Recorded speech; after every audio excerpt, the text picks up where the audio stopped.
Once upon a time, there was a princess who was extremely proud. If a wooer came, she gave him a riddle to guess, and if he could not find it out, he was sent contemptuously away.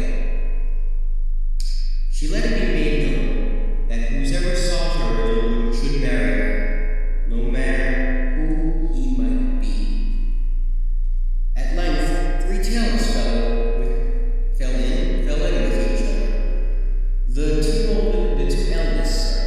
two eldest thought they had done so many dexterous bits of work successfully that they could not fail to succeed in this also.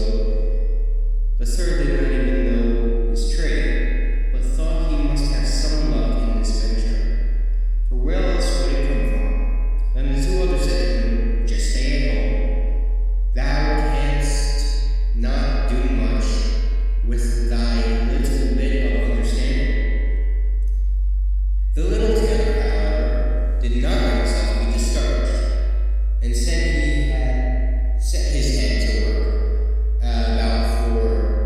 about this for once, and he would manage well enough, and he went forth as if the whole world were his.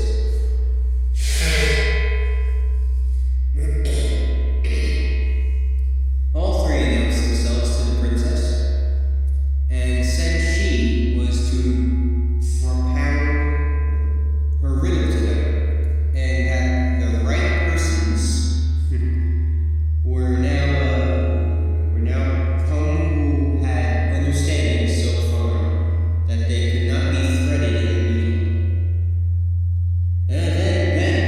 Then, said the princess, "I have two kinds of hair on my head. What color is it?" "If that be all," said the first, "it must be black and white, like the cloth which is called pepper and salt." The princess said, "Wrongly guessed, let the second answer." And then said the second, "If be not black and white, then it is brown and red, like my father's company coat."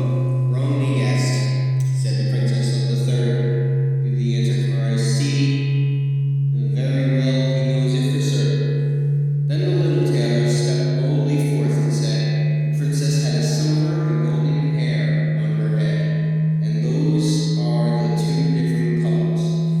When the princess heard that, she turned pale and nearly fell with terror, for the little tailor guessed her riddle, and she had firmly believed that no man on earth could discover it. When her courage returned, she said, "Thou hast not won me yet by that. There is still something else that thou must do. Below in the stable is a bear, with which thou shalt pass the night. And when I get up in the morning, if thou art still alive, thou shalt marry me." She expected, however, she should thus get rid of the tailor, for the bear had never yet left anyone alive who had fallen into his clutches. The little tailor did not let himself be frightened away, but was quite delighted, and said boldly ventured his half-won. When, therefore, the evening came, our little tailor was taken down to bed. The bear was about to set at the little fellow at once, and gave him a hearty welcome with his paws. "Softly, softly," said the little tailor, "I will soon make thee quiet." Then quite composedly, and as if he had not an anxiety in the world, he took some nuts out of his pocket, cracked them, and ate the kernels. When the bear saw that, he was seized with desire to have some nuts too. The tailor felt in his pockets, and reached him a handful. They were, however, not nuts, peppers. The bear put them in his mouth, but could get nothing out of them. Let him bite as he would. Thought he, what a stupid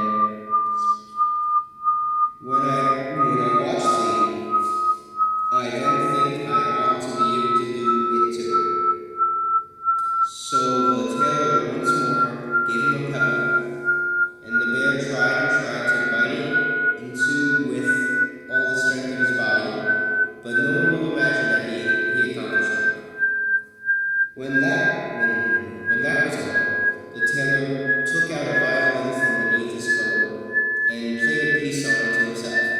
When the bear heard the music, he could not help beginning to dance, and when he had danced a while, the thing pleased him so well that he said to the little tailor, "Hark you, is the fiddle heavy? Light enough for a child. Look, with the left hand I lay on it, and with the right I stroke with the bow." And then it goes merrily. Hop, sa, sa, fiddle. "So," said the bear, "fiddling is a thing I should like to understand too, that I might dance whenever I had a fancy. What dost thou think of that? Wilt thou give me lessons?" "With all my heart," said the tailor, "if thou hast a talent for it. But just let me see thy claws. They are terribly long. I must cut them. No, I must cut thy nails a little." Then a vase was brought, and the bear put his claws in it. And the little tailor screwed it tight and said, "Now wait until I come out with the scissors." And he left the bear to growl as he liked, and lay down in the corner on a bundle of straw and fell asleep. When the princess heard the bear growling so fiercely during the night, she believed nothing else but that he was growling for joy and had made an end of the tale. In the morning she arose careless and happy, but when she peered into the stable, the tailor stood gaily before her, and was healthy as a fish in the water. Now she could not say another word against the wedding, because she had given a promise before everyone, and the king ordered a carriage to be brought, in which she was to drive to the church with the tailor, and there she was to be married. When they got into the carriage, the two other tailors who had false hearts and invited him his good fortune went into the stable and unscrewed the bear again. The bear, in great fury, ran after the carriage. The princess heard him snorting and growling. She was terrified, and she cried, "Ah, the bear is behind us and wants to get thee." The tailor was quick and stood on his head, stuck his legs out of the window, and cried, "Dost thou see the vase?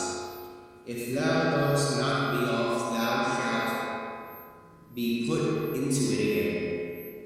When the bear saw that, he turned round and ran away. The tailor drove